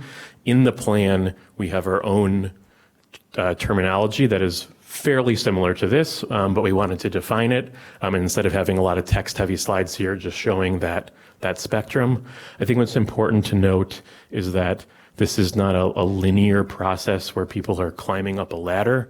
People over time are moving up and down for various reasons due to changes in circumstances, aging, preference, et cetera. And some of the main factors include sort of the market components and then other types of housing that receive subsidies or receive subsidies to build that make it affordable for folks who couldn't otherwise afford market rate housing. So what are some key takeaways? As mentioned before, there's a lot to dig into. There's a lot of pieces. We can be overwhelmed by the data. Here are some key elements that we feel like were very important to highlight. Economic and racial diversity is at risk. The Black population in particular has been declining. While Evanston is still diverse, it is significantly segregated based on racial and economic, ethnic lines. And in terms of tenure, renters are significantly cost burdened, but there's also a steep barrier to home ownership, and that speaks to some of the friction that's taking place. Senior population is growing and has diverse housing needs, and college students have particularly diverse housing needs as well, whether they're in student housing or they're not in group quarters and are just in the regular market for housing. So here are some draft goals, and I want to focus. One important focus here is sort of the caveats and the intentionality in addition to the numbers. So on the left side, we're looking at a very high level, if we jump ahead in 10 years, can we look at, have we done a good job? Has the city made an impact?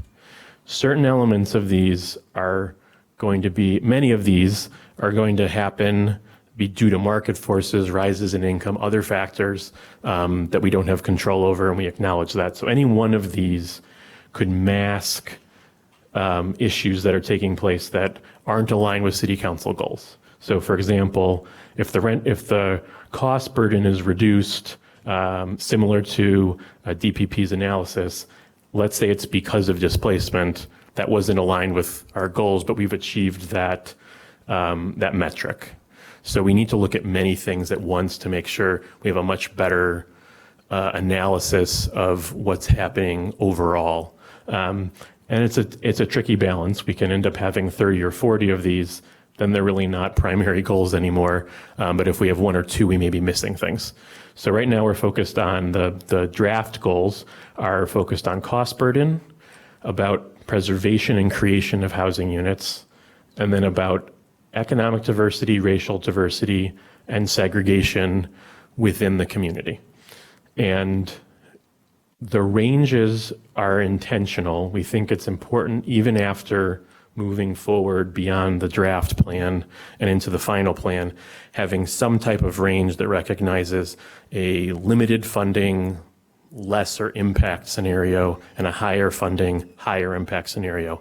Hopefully we're in a position where it's the latter, but it would be complicated to pretend if there's limited funding to achieve goals, but we're holding ourselves to higher impact and pretending like there's no reason. The plan is set up to be iterative and regularly evaluated and updated, and so this won't be 2035 what happened. This will be something that we're constantly monitoring and looking towards. So the initial recommendations are reducing housing cost burden by 5 to 10% over the next 10 years, preserving and creating inclusively 3,000 to 5,000 housing units. And the other pieces, generally speaking, we can get into more level of detail if this is sort of ratified and recommended by the committee, to look into economic diversity, racial diversity, and the racial segregation. It's harder to put just in one piece, but basically looking at what are we today, and is our diversity eroding, or is our segregation staying or growing overall? And then a few secondary goals, which I would not consider, these are no less important. We're just currently putting them on a second tier based on sort of overall representation of what the city might be accomplishing. And so here we have increasing long-term affordability, reducing homelessness, how much are we spending and leveraging in terms of housing resources, and increasing partnerships. Same thing applies here in terms of the ranges, and the devil's in the details in some of these pieces in terms of the complexity and impact of a partnership, but we definitely know we can't do this alone. So moving forward, we're going to jump into the key areas of the plan in terms of the objectives and the strategies. As I mentioned earlier, I believe there's 27 strategies. I'm not going to speak on each strategy. I'm just going to highlight a couple. I think that would probably be best for everyone. But we're excited to dive in deeper on any and all of them at any point in time that the committee is interested. If you see in the top right-hand corner, I dropped a provide your feedback on the slides that are aligned with feedback opportunities in our feedback form that I'll get to later on. We're focusing our input on the objectives and the 27 strategies. We're looking for feedback from folks on whether they agree and disagree that those are the strategies, and are seeking additional objectives and additional strategies that might be missing. And so those are really the areas that we're seeking specific input on from the public, who's obviously able to and encouraged to provide additional input as well. But these are the sort of key focus areas. So The three objectives are preserving affordable housing units, creating new housing units that address existing gaps, and protecting residents from displacement.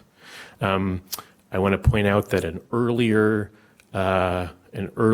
presentation, I believe was as recent as July, we had a fourth one, which was reduced barriers, and we ended up consolidating the strategies. No strategies were removed, but into those three because the barriers were basically barriers to one of those three and felt like it was sort of an arbitrary distinction. Just wanted to create some continuity around that.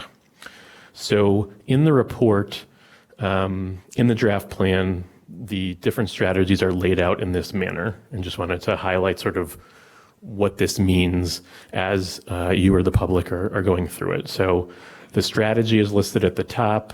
3.7 would be objective 3, which is protect, strategy number 7, the title. The target population does not mean it's limited to that population necessarily. Certain programs might be, but these strategies are not programs. They're larger than a program, and it's who's the strategy more targeted towards, generally speaking.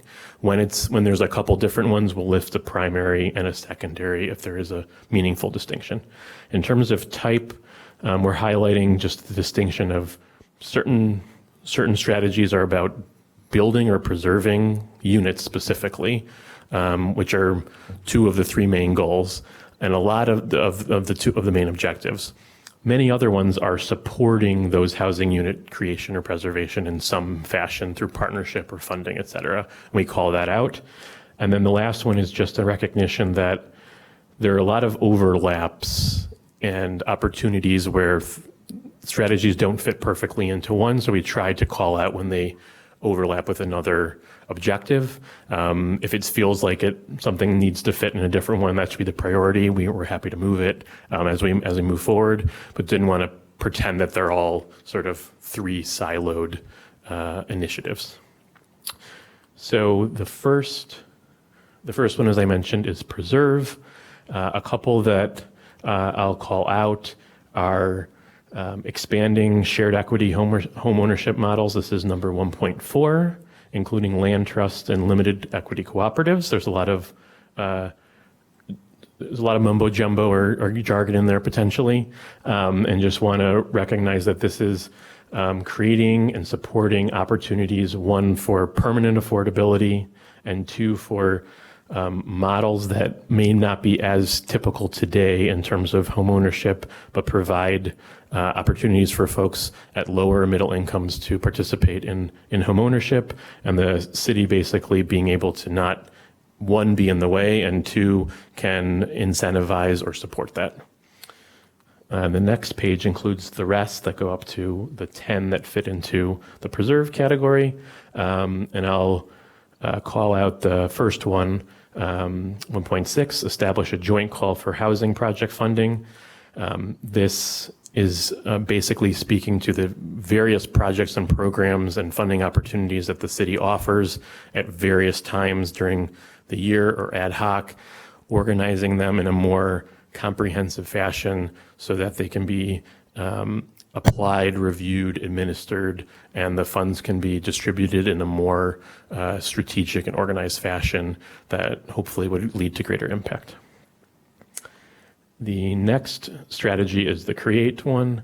I will flag 2.3, since that was mentioned earlier, developing an accessory dwelling unit financing and technical assistance program.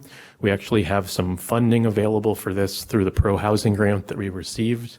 So this is not something that we are actively, it's not an active program, but it's a program that is in the planning development stages and could provide opportunity for aging in place, for additional income, for market rate rentals for folks who are lower mid-income who own homes, or the other way around.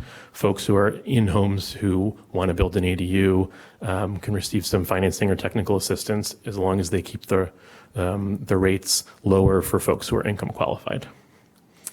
And then one more that I will point out here is 2.7, explore employer-assisted housing programs. These types of programs can take many shapes and forms. The types of employers can be pretty different: universities, hospitals, municipalities, just major employers. But there could be various types of assistance that can reduce commutes, keep people in the community, and provide additional not capital A affordable housing opportunities. And the third objective is protect.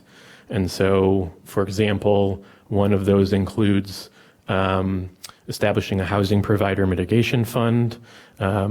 This category is also something that we have some funding for from our Pro Housing Grant, and would provide opportunities for providing reimbursement for housing providers in situations where they may be hesitant to partner with someone with a housing choice voucher or rental assistance, and would provide a backstop in case there was any issue with rent payment in terms of damage to the facility, et cetera. We would be able to cover that cost. That could solve some issues in terms of friction there. And then finally, we have 5 more rounding out the 10 for protect, and I'll call out 3.7, which is exploring local hospital or medical housing investment partnerships. More and more these days, there are medical providers or hospitals that are seeing benefits in assisting people who are using their emergency rooms or other medical facilities a meaningful amount during the year due to significant health issues, that if they provide some housing benefit, their health outcomes increase, and there's mutually beneficial opportunities there. That's something that there are hospital systems in Chicago and Illinois that do that, and that's something that we can potentially explore further. So implementation, which in the end is really the most important part of this. We have some matrices that I did not include here at the moment, but in general, I think the important piece is action is needed. We have a 10-year plan. We are not proposing generally to look at taking action and starting strategies slowly over the course of the 10 years, but primarily focused on the first 5 years and acting as soon as possible, given resources and capacity, to make sure that we're protecting residents before they're displaced, and are also focused on long-term solutions. That's the general foundation for the matrices in general in the implementation section. So on a sort of lighter and less technical level, feedback opportunities. The other thing that I can't stress enough, in addition to this as a draft, is these are the feedback forms. The feedback forms are available online anytime, 24/7 through October 12th. There are paper feedback forms that are available at 6 locations in the city that can be picked up or dropped off anytime those hours are available. You can pick it up from one and drop it off at the other, however you want to do it. The questions are identical. They're all the same. They focus on, as I mentioned before, objectives and strategies, and then also ask some key demographic information that's helpful to understand who we're hearing from in terms of location, age, tenure, et cetera. Every question is optional, but the more the people can share, the better. Staff can pull it together and summarize for this committee so that you have a good sense of what the community is thinking regarding the plan. So I'll say it again, the online feedback form and the paper feedback forms are the key piece that we're seeking for feedback on this. There are a variety of other opportunities in terms of publicity and engagement that we'll be doing during that period of time.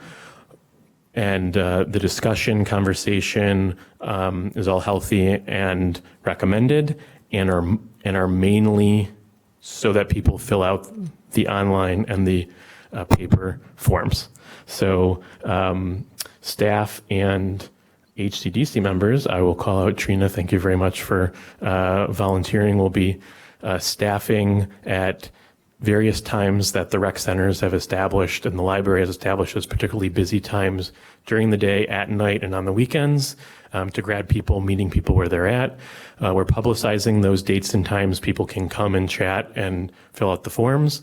And we're mainly hoping to talk to people and catch someone's eye, have them scan the QR code who don't know what the plan is, but we'll take a few minutes and provide their feedback.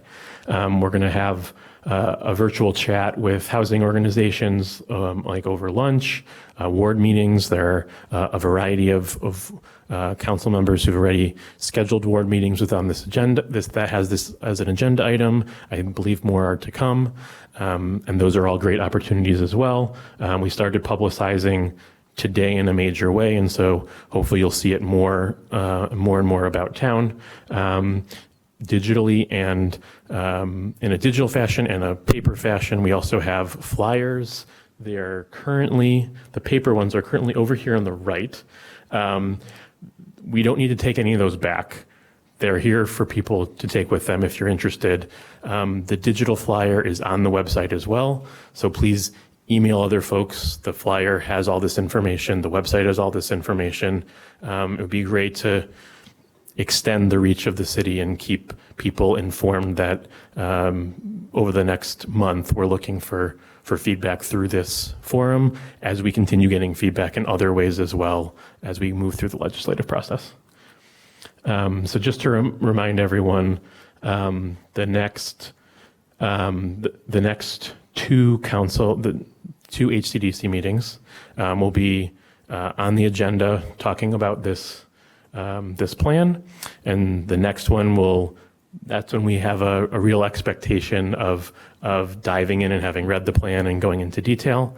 And staff is prepared to come back in November with a combined version of all the input that we've received so that the committee can discuss it and hopefully make a recommendation to City Council to move forward and get into the implementation and action mode.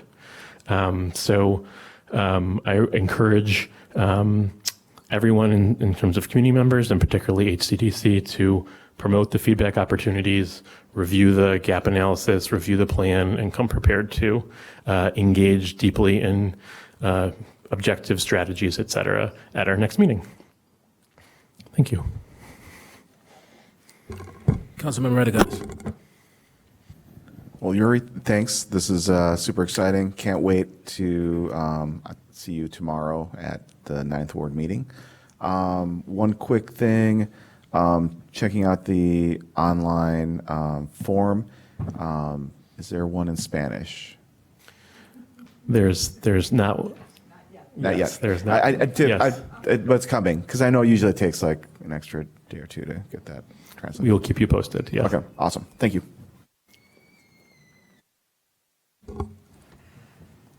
Thank you. And I have a very general question around the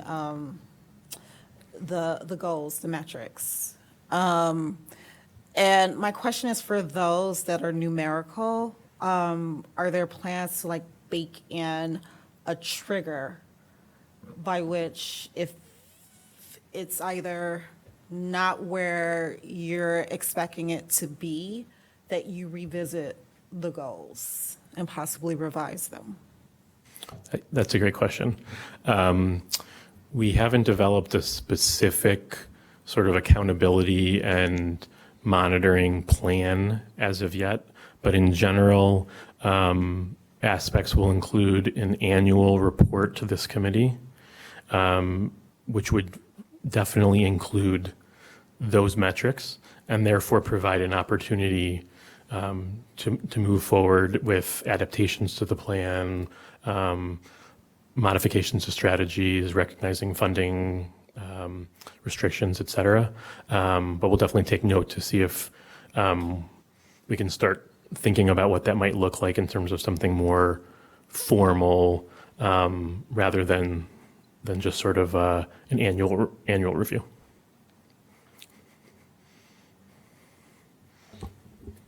Any other questions, comments? We're good? Okay. This is all we had on our agenda, so. Right, there's nothing else? You're used to being here till midnight, so you don't know what to do. I have one, I have quite, Just before we adjourn, I don't know if people I realize have, that. I have one question yeah. for you. Is this a draft? Yes. Okay, just wanted to make sure.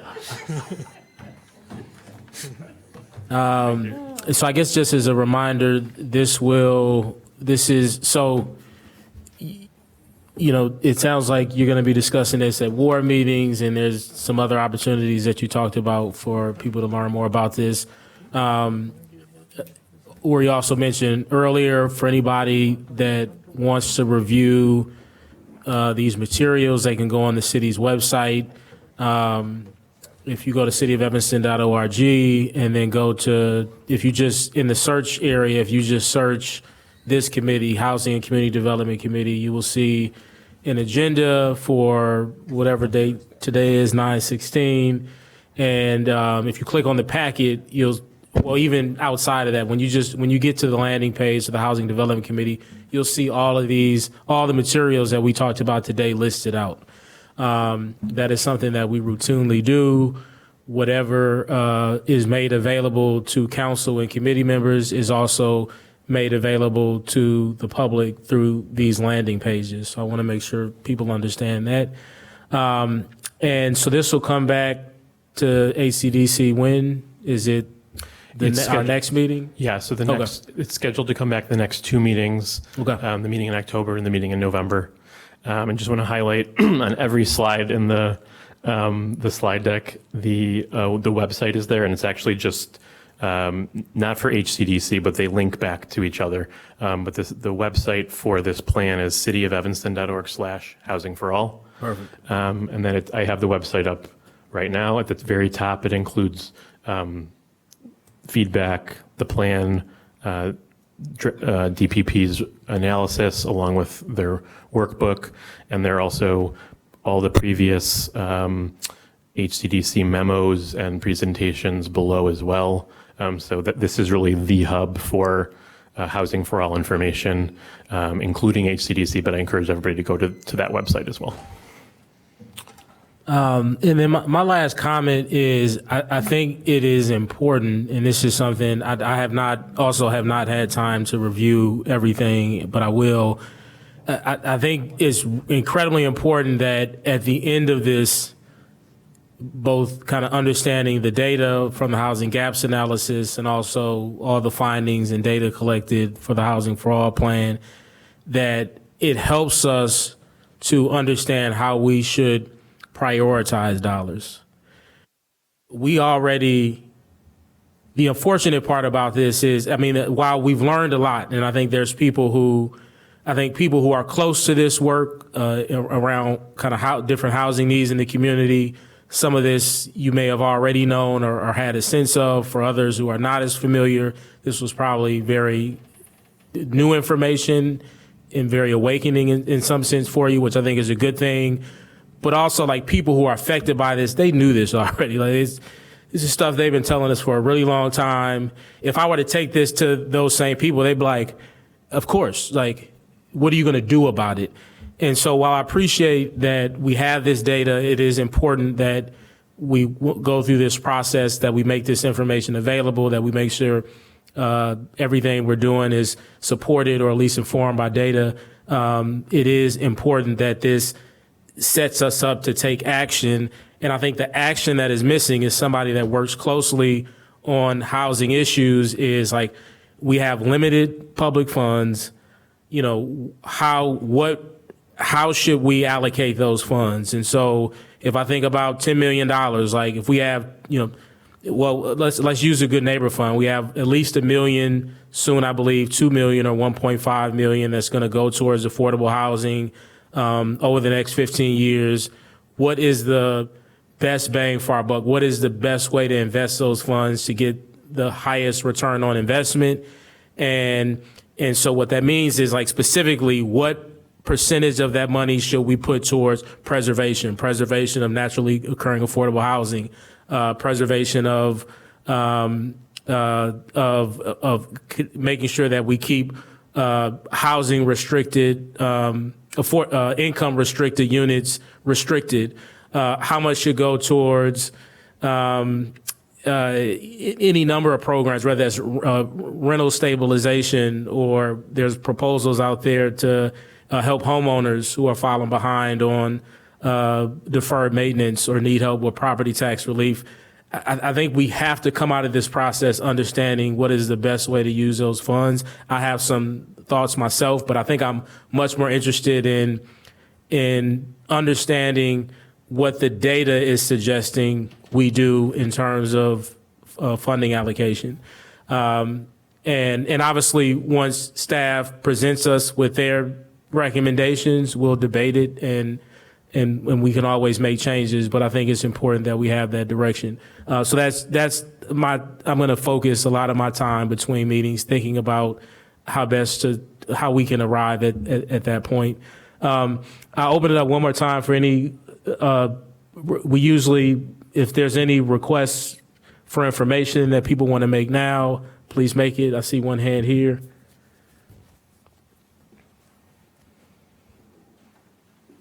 Good evening. Good Thank evening. you so much for all your work. I mean, this is very. Is the microphone on? I'm sorry.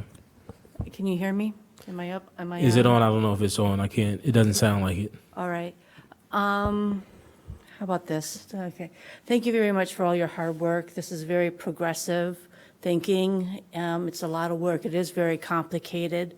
And maybe you can't answer this question, but I think if I read the data correctly, 35% of Evanstonians are cost burdened. What would you think would be an accomplishment in 10 years? Is it going to be 100% of that 35%? Is it 90, 80, 70? I think the consultants recommended 25%. So these are great goals. You know, I understand you're going to do the best that you can. I know that there are limited resources, but what would you guys consider to be a success? Is it going to be 25%? Do you guys have any other ideas for that? And if you could say again, 25%, what was that again? I think the consultants brought up, okay, so there's 35% of Evanstonians are cost burdened. And I think the consultants, if I'm not mistaken, recommended to address 25% of that issue. Yeah. If I'm not mistaken, is that what your goal is to kind of address 25% of the 35%? Yeah, no, I get your question. Uri, is that something that we've already started to think about as a goal? I thought I saw something in there like that, right? Yes, started to. Okay. Yeah, the conversation starter was 25 to 30% that was listed. And I think ultimately the direction is going to come on those numbers is going to come from HCDC and council on that. And we're happy to provide any data that can be supportive of what does that actually mean in terms of number of households, or can we identify the likelihood of that change happening over that period of time? Obviously, the goal would be 0 tomorrow. Yep. Okay. Thank you. Thank you. All right. Well, that's all we have for this evening. We wanted to keep the agenda light, so we had enough time for questions and for our presentations. We want to thank all our guests today. There's one more thing. Okay. Sorry about that. We got a staff report. Okay. Let's go there. And we don't need to place anything on file. We're good, right? That was just, okay. Just a brief update about the consolidated plan. Let me go ahead and pull that up.